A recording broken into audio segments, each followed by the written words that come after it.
راپورټونه وايي زرګونه افغانان دي چې هغوی په بشري دلایل باندې غواړي چې د افغانستان نوځي او دوی د امریکای ویزه واخلي او امریکا کې یو موقت وخت لپاره دلته ووسیږي، مګر دغه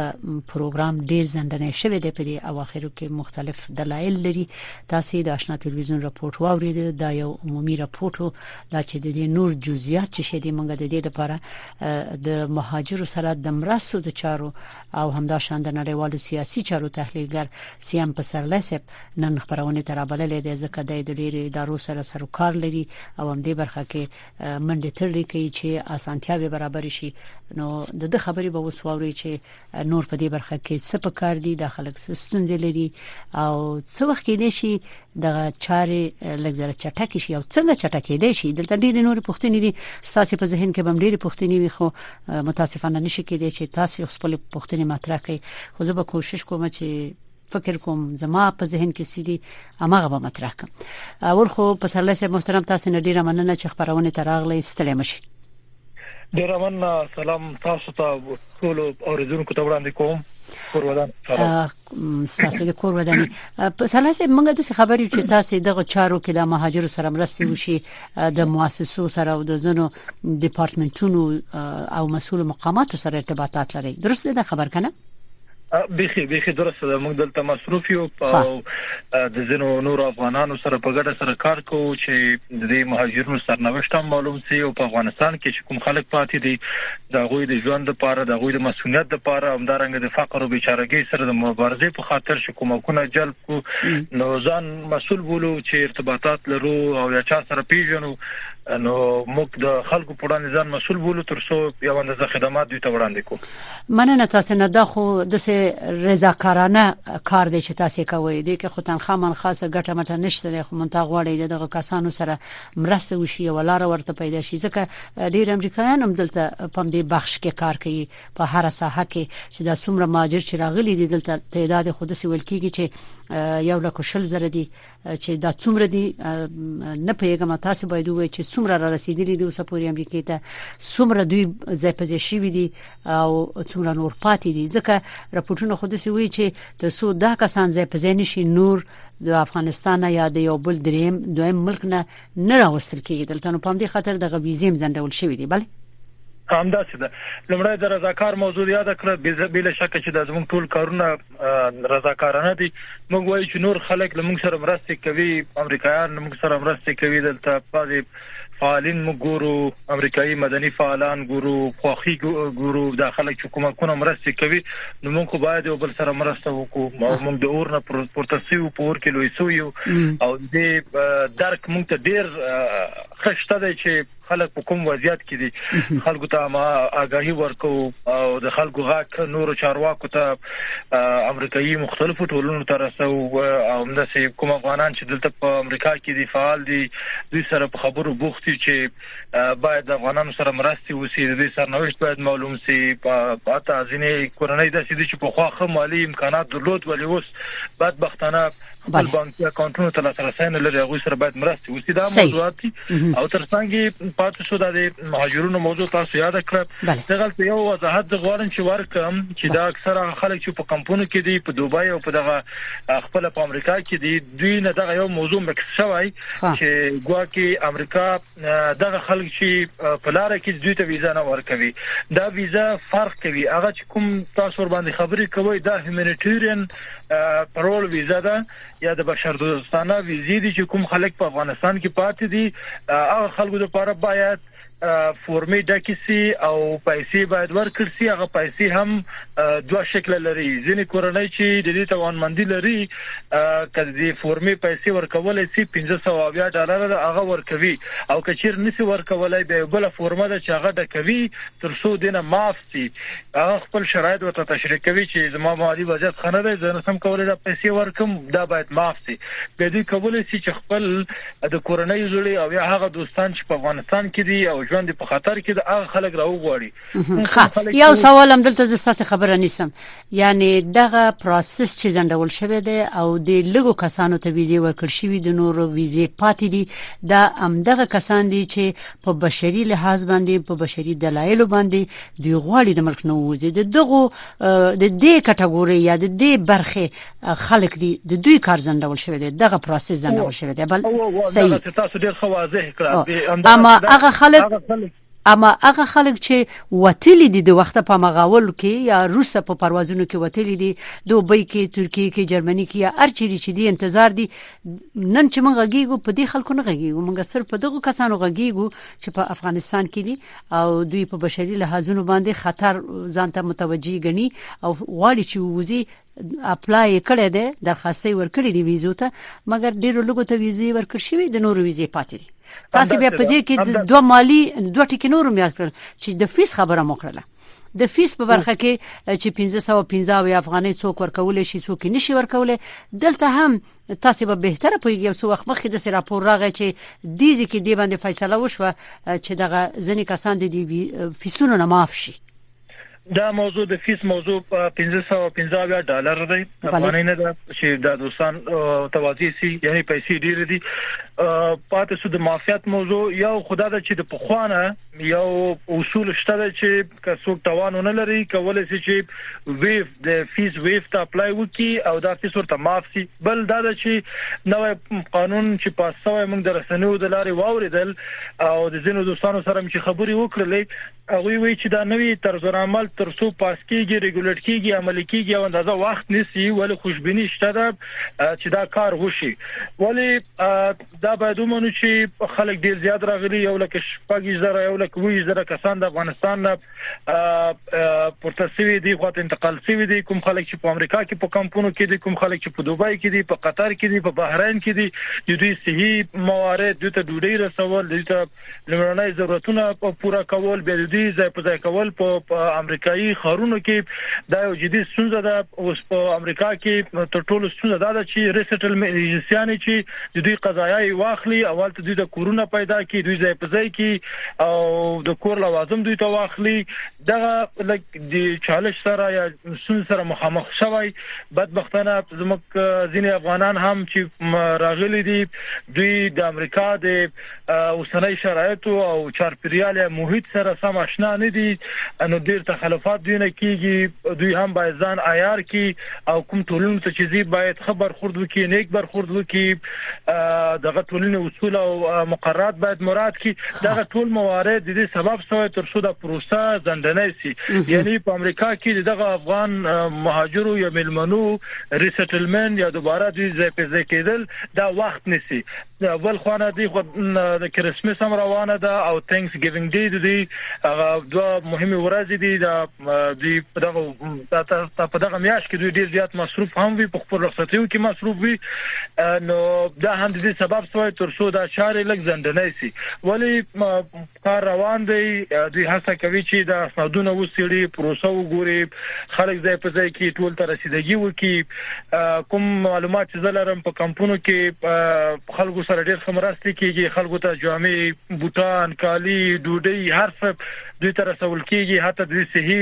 موارد ته توجه کیږي چې څه مشکل پیښیږي،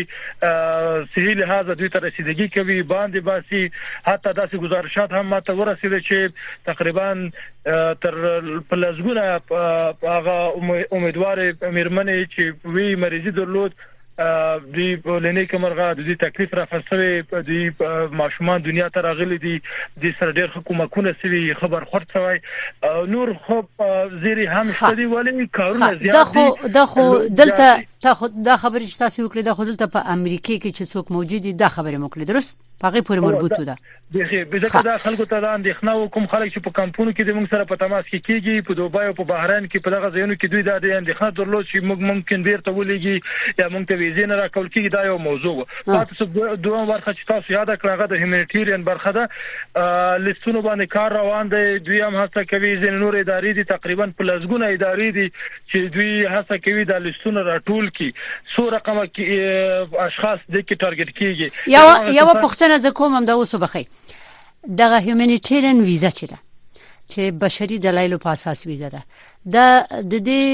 هغه شرایط چې دي څوک دغه ویزه مستحق ګڼل کیږي چې د خلک پوښي چې زه خو په دغه لیست کې یا په دغه برخه کې نه راځم دغه شرایط خو زه نه لرم زه خو په ما باندې خو داسې پیښه نه ده شوې زه باید دغه ویزه ته هیڅ وخت درخواستي ورنکم خلک په دې نه پیږي چې شته باید دوی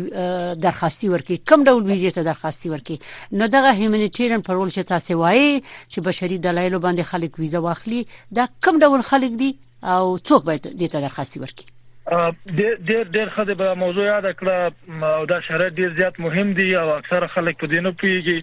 ګوره هیومانیټیرین پرول شرایط دا دي چې تاسو یو کاس یو کورونه خپلوان دوست کار سوګوي یا یو امریکایي چې په امریکا کې وسیږي د دې مالی امکانات دومره باید وي چې تاسو سپانسر کی یعنی د په خپل اکاونټ کې د 15000 نه تر 35000 ډالر پورې باید ولري ایکسترا چې د خپل مصارف هم پوره کوي ولې کولای شي چې یو کاس یو فامیل دوه کسه په نور هېوادونو کې په افغانستان کې چې کوم خلک په خطر کې دي دا خلک دعوت کې او سپانسر کې دغه شرط ډیره مهمه ده په خو به دا یو خود پیسو خبره ده بل دا چې دغه کس باید الته واقعا دا ثابته کی چې ورته خطر موجود دی که هر څوک بس زړه غوړي راځي امریکا کې ژوند کوي افغانستان کې نه کوي دا څنګه چل دی دا د هیومانیټیرین پرول موضوع ده چې د خپل حالت تشریح کوي ولی دا ډیر سپانسرشپ موضوع ده چې کوم کس په امریکا کې اوسېږي هغه سپانسر کوي دا کورونه دغه ټول مصارف په ځان مني بیا کولای شي چې راوغواړي ولی بدون د دې چې هغه کس خطر بدون لدې چې هغه کس په خطر کې ویلته ژوند په خطر کې وي په دې کې دا شی بیا ډیر مطرح نه دی ولی په کچېری ایس ای وی کې استالار سوب ایس ای وی کې سونه پی 2 کې پی 1 کې پی 3 کې سونه او هغه خلک چې د امریکایانو سره کار کړی الته او انټرنیشنل اورګنایزیشنونو کار کړی وي حقوق بشر په نور برخو کې بیا هغه قضایاوي دغه لپاره دي مثلا پی 2 کې چې چا د امریکایانو سره یا انټرنیشنل کمیونټي سره د یو کال نه کم کار کړی وي پی 2 ته اپلای کوي که چا د امریکایانو سره 2 کال پورې اپلای کړی وي بیا ایس ای وی ته اپلای کوي سوي پروسس کیږي کچېری مثلا حقوق بشر برخه کار کړی وي ژورنالیست وي مدني فعال او ژوند ته خطر وي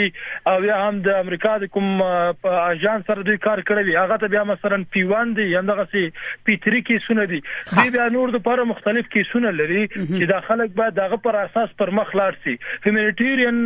پرول او دا چې د ډیر سپانسرشپ پورې اړه لري مثلا زمام یو احمد په امریکا کې دی ولی محمود وروري په افغانستان کې پاتې ده ممکن دا لومړی خپلوان نه وي او یا مثلا لري خپلوان وي یا ترزوي وي یا کورونه وي دلته کچېری عمر ته 13 کالونه په لوړ وي په لومړی درجه خپلوانو کې نه راځي نو دوی کولای شي چې د هیومانیټیرین پرول نه استفاده وکړي سپانسر کی او دا راوغواړي په سپانسرشپ کې دا یعنی دې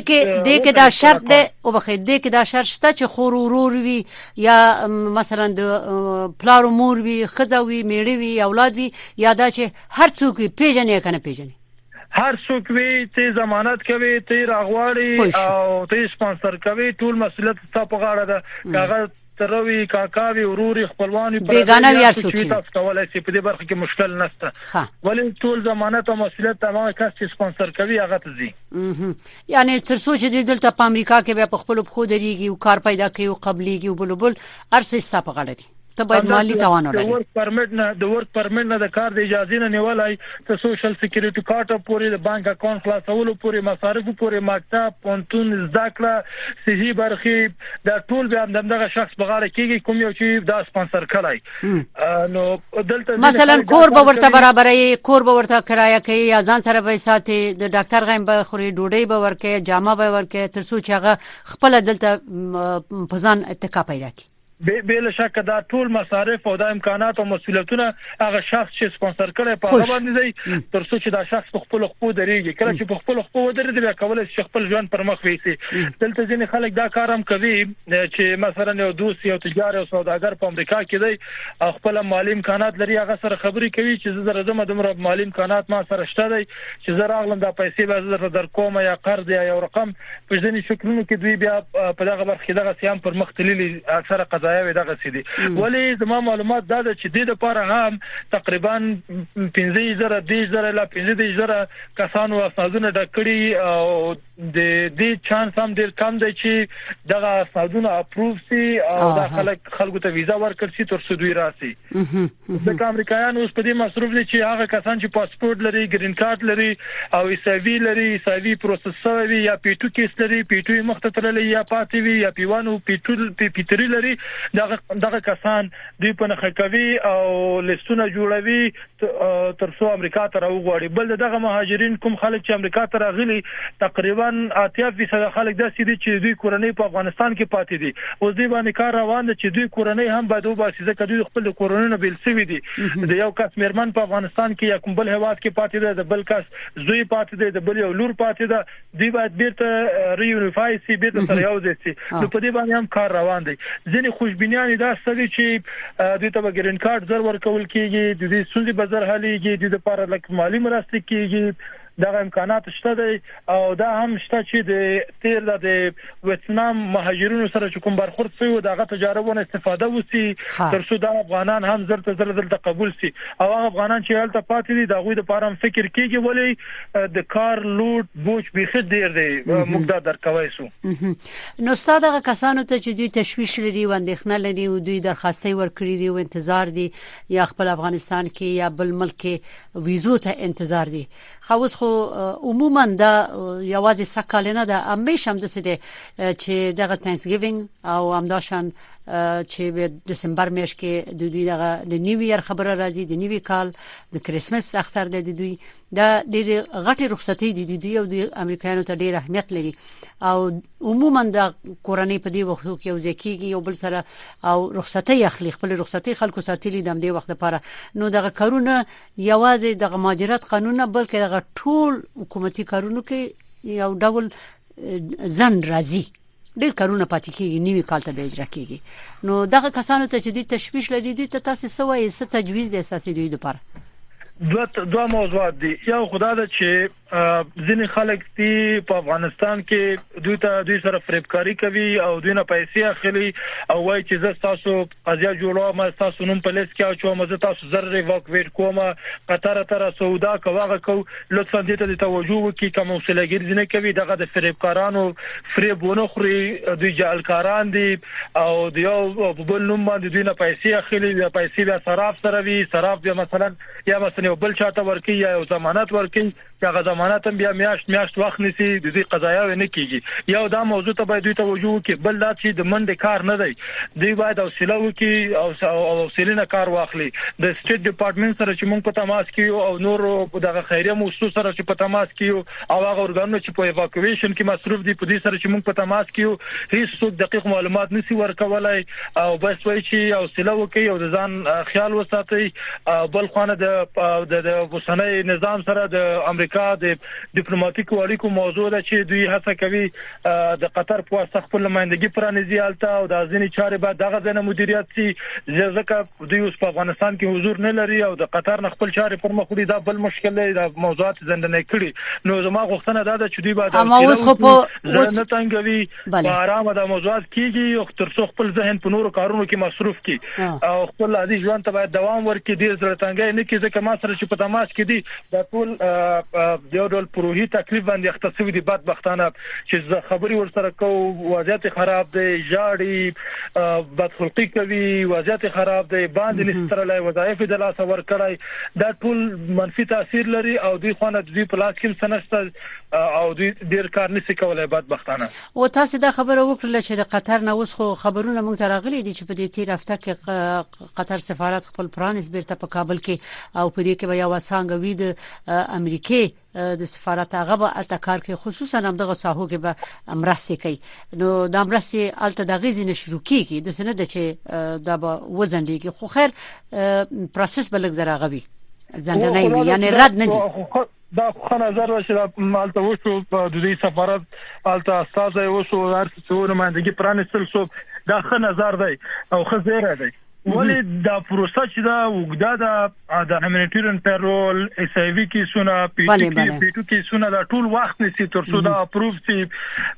پروسه دا څه پروسه ته ورځول کیږي پروسه بیا نو زمانګیر دی وختګیر دی او هغه وخت بیا نه تکرارېږي چې یو ځل دی د ایواکویشن پروسه چې کوم دسمبر کې شروع کړه د خلګي پورته کړه نو هغه بیا زه فکر نه کوم چې وضعیت تکرار سي او یو ځل بیا دغه خلک راوځي مننه تاسو نه سیام پسرلی صاحب ډیر تشکر چې د مهاجرت سره د مرستو او د نړیوالو سیاسي چارو د تحلیلګر په حیث باندې تاسو زموږ اوریدونکو ته معلومات ورکړل چې څوک د هیومانیټیرین پرول ویزه مستحق دي څوک باید درخواست ورکړي او چې درخواست ورکړي دي باید ډیر تشویش ونکړي او وخت نسی انتظار باید وي ډیر مننه تاسو نه